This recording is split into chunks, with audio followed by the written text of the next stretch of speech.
భారతదేశంలో 1925 సంవత్సరంలో నాగపూర్లో రాష్ట్రీయ స్వయం సేవక్ సంఘాన్ని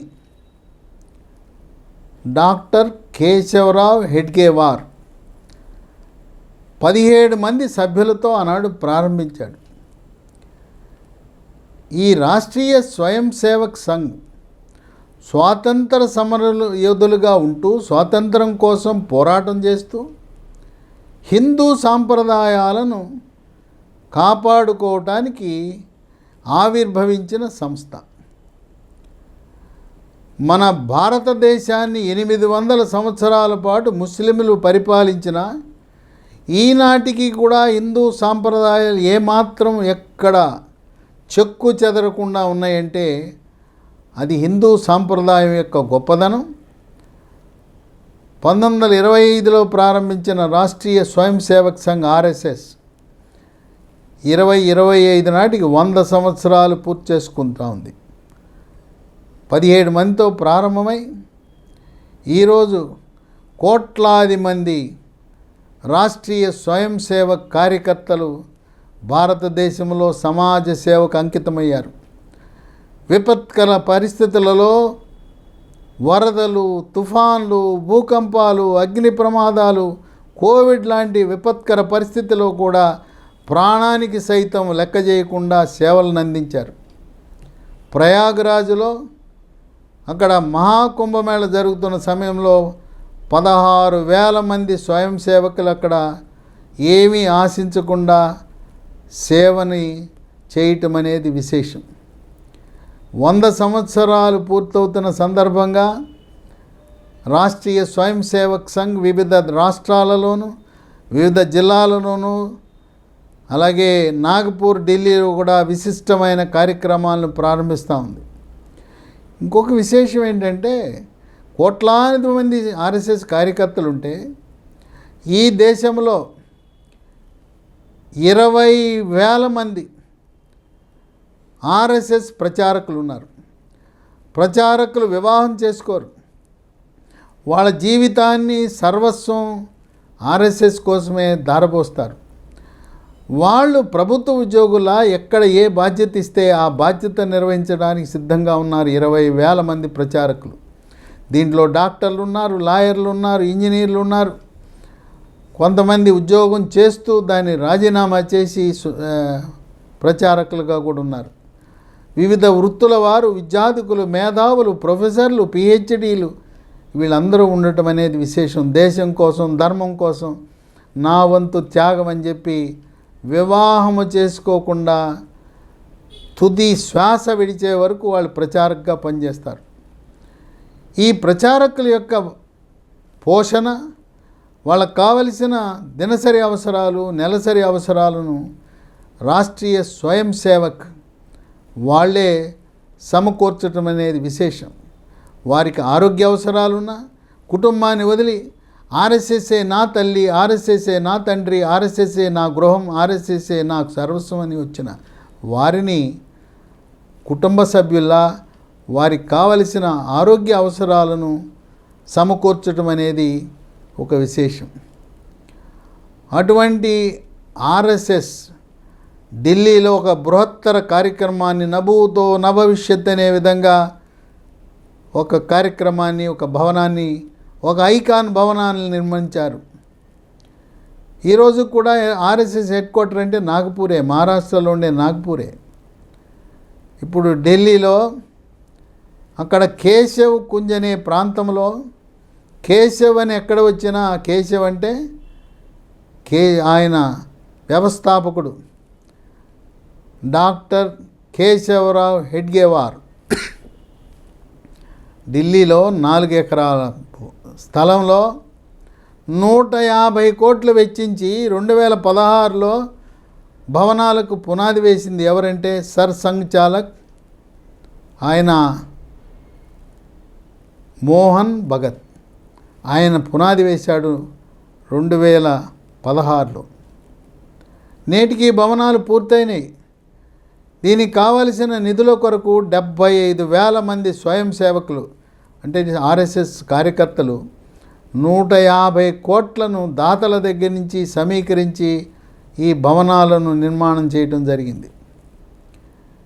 ఈ భవనాల విశిష్టత ఏంటంటే 3 టవర్లు, ఒక్కొక్క టవరు 12 అంతస్తులు. ఈ 3 టవర్లో కలిపి 300 గదులు.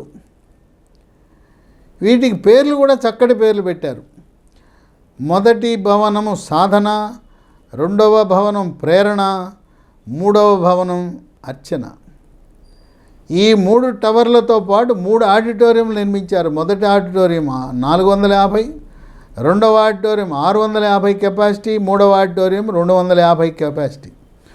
ఆధునిక వసతులతో, ఆధునిక సౌకర్యాలతో, ఎల్ఈడి స్క్రీన్లతో ఈ ఆడిటోరియంలు ఏర్పాటు చేయడం జరిగింది. వాహన పార్కింగ్ కోసం 300 కార్లు పార్కింగ్ చేసే విధంగా పార్కింగ్ సదుపాయాన్ని ఏర్పాటు చేయడం జరిగింది. ఈ ప్రాంగణంలో మొత్తం ఎక్కడ చూసినా సీసీటీవీ కెమెరాలు, ఇదంతా భద్రతా వలయం. సిఐఎస్ సిబ్బంది వాళ్ళ యొక్క పర్యవేక్షణలో ఈ భవనాలకు రక్షణ కల్పించబోతూ ఉన్నారు. ఇది ఎవరు డిజైన్ చేసిందంటే ఒక ప్రముఖ ఆర్కిటెక్ట్, గుజరాత్కు చెందిన అనూప్ దూబే అనే ఆర్కిటెక్ట్ ఈ నమూనాలను ఇవ్వటం జరిగింది, డిజైన్లు ఇవ్వటం జరిగింది. ఈ భవనాలు చూస్తే గుజరాత్, రాజస్థాన్ సాంప్రదాయాలు ఉట్టిపడేలా ఉంటాయి. భారతీయ నిర్మాణ శైలి మనకు ప్రతిబింబిస్తుంది. పర్యావరణ హితంగా ఉంటాయి. ఎక్కడ చూసినా కూడా భారతదేశ సాంప్రదాయం ఉట్టిపడేలా ఉంటుంది. మన ఆచార వ్యవహారాలను కూడా ప్రతిబింబించే విధంగా ఉంటుంది. దీనికి కావలసిన విద్యుత్తు 140 కిలోవాట్ల విద్యుత్తు, సౌర విద్యుత్తుని అక్కడ పైన బిల్డింగ్ టాప్ మీద సౌర ఫలకాలు పెట్టి విద్యుత్తును ఉత్పత్తి చేస్తున్నారు.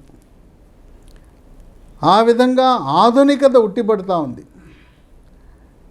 ఇక్కడ ఈ మొదటి భవనం సాధనలో 12 అంతస్తులు ఉన్నాయి. దాంట్లో పరిపాలన, ప్రాంత కార్యాలయం, ఇక 10వ అంతస్తులో ఒక లైబ్రరీ ఏర్పాటు చేశారు. ఈ లైబ్రరీలో 8,500 పుస్తకాలు అందుబాటులోకి రాబోతున్నాయి. సంఘ్ ప్రచురణలు ఉన్నాయి. సంఘ్ ప్రచురణలు హిందీ, ఇంగ్లీష్, ప్రాంతీయ భాషల్లో కూడా ప్రతి నెల మాసపత్రికలు ఉన్నాయి, వార్షిక పత్రికలు ఉన్నాయి, వారపత్రికలు ఉన్నాయి, పక్షపత్రికలు ఉన్నాయి. వాటిని అన్నింటిని కూడా ఎప్పటికప్పుడు ఈ పత్రికలను ఈ లైబ్రరీలో ఉంచే అవకాశం కల్పించారు. ఇదంతా కూడా ఈ భవనాలు, ఈ సృష్టి, ఇదంతా కూడా ఒక మహానుభావుడు, మరి భారతదేశం హిందుత్వాని కోసం స్వాతంత్ర సమరయోధుడు శివాజీ జయంతి ఫిబ్రవరి 19. ఆ రోజున సర్ సంఘ్ చాలక్ మోహన్ భగత్, అట్లాగే ఆయనతో పాటు ఎంతో శ్రమ పడుతున్న సర్కారి వాహా దత్తాత్రేయ హొసబళి వాళ్ళిద్దరు కూడా ఈ కార్యక్రమంలో పాల్గొని 19 ఫిబ్రవరి నాడు ఈ భవనాలను ప్రారంభించాలని ఏర్పాట్లు పూర్తి చేసి విజయవంతంగా చేయబోతున్నారు. ఇక రెండవ భవనం ప్రేరణ. దీంట్లో కూడా 12 అంతస్తులు ఉంటాయి. దీంట్లో 100 గదులుంటే ముఖ్య కార్యకర్తలు, ఆర్ఎస్ఎస్ కార్యకర్తలు, తర్వాత ప్రాంత ప్రచారకులు, బాధ్యత కలిగిన ప్రముఖులు వచ్చి ఇక్కడే నివాసం ఉంటారు. ఇదే భవనంలో సర్ సంఘ్ చాలక్, మోహన్ భగత్జీ, సర్కారి వాహా, దత్తాత్రేయ హొసబళి కూడా ఈ భవనంలోనే నివసిస్తారు. ఎవరు వెళ్ళినా దేశవ్యాప్తంగా ఈ ప్రచారకులు, ప్రముఖులు, ముఖ్యులు కూడా ఇక్కడే నివసిస్తారు. ఇక 9వ అంతస్తులో ప్రేరణ భవనంలో జర్నలిస్టుల కోసం ఒక హాలు కూడా ఏర్పాటు చేయటం అనేది విశేషం. ఇక మూడో భవనం అర్చన, ఇది కూడా 12 అంతస్తులే. ఇది కార్యకర్తల కొరకు, ముఖ్య ప్రముఖుల యొక్క సహాయకులకు అక్కడ రూములు ఇవ్వటం కోసం, అలాగే సిబ్బంది వసతి కొరకు ఒక 80 గదులు అర్చనలో కేటాయించడం జరిగింది. ఇంకో విశేషం ఏంటంటే ఈ అర్చన భవనంలో గ్రౌండ్ ఫ్లోర్లో ఒక ఆధునిక వైద్య సదుపాయాన్ని క్లినిక్ని ఏర్పాటు చేశారు. ఎవరైనా అత్యవసర పరిస్థితి ఉంటే ఒక 5 బెడ్లతో ఒక చిన్న హాస్పిటల్ కూడా ఏర్పాటు చేశారు అర్చనలో గ్రౌండ్ ఫ్లోర్లో. అక్కడ 80 మందికి ఒక్కసారి 80 మంది కూర్చొని భోజనం చేసే విధంగా డైనింగ్ హాల్ను కూడా ఏర్పాటు చేసి సర్వాంగ అంగులతో ఆధునిక పరిజ్ఞానం. ఇప్పుడు పత్రికల వారితో మాట్లాడటానికి అక్కడ ప్రెస్ కాన్ఫరెన్స్ హాల్లో LED స్క్రీన్లు కూడా ఏర్పాటు చేశారు. ఆ విధంగా సర్వాంగ హంగులతో 100 సంవత్సరాలు RSS పూర్తి చేసుకుంటున్న సందర్భంగా ఢిల్లీలో RSS కార్యకర్తలందరూ సమిష్టిగా ఏర్పరచుకున్న 100 సంవత్సరాల జ్ఞాపకంగా గుర్తుగా కేశవ్ కుంజ్లో నభూతో నభవిష్యత్ అనే విధంగా ఇది ఘనంగా ఫిబ్రవరి 19న ప్రారంభం కాబోతూ ఉంది. అలాగే నాగపూర్లోనూ వివిధ రాష్ట్రాలలోనూ పలు కార్యక్రమాలు, భవనాలు, సేవా కార్యక్రమాలు 100 సంవత్సరాలు RSS పూర్తి చేసుకున్న సందర్భాన్ని పురస్కరించుకుని అనేక విధాలుగా ఈ కోట్లాది ఉన్న RSS కార్యకర్తలు, 20,000 మంది ప్రచారకులు వాళ్ళు ఈ సంవత్సరాన్ని ఘనంగా వేడుకలు జరపాలని నిర్ధారించారు.